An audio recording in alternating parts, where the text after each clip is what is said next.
былай жүріңізші. Арал теңізін мына бұл жауын-шашын арқылы қалай толтырасыз?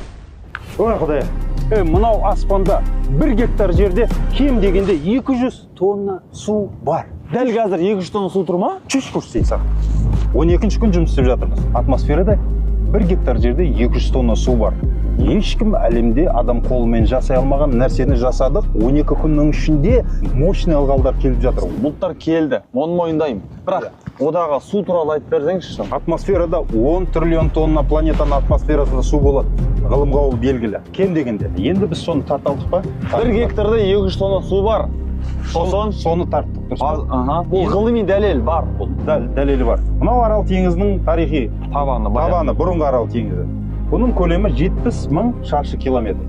70 мың шаршы километр дегенің гектармен санағанда 7 миллион гектар болады. 200 тоннаға көбейткен кезде сөйтіп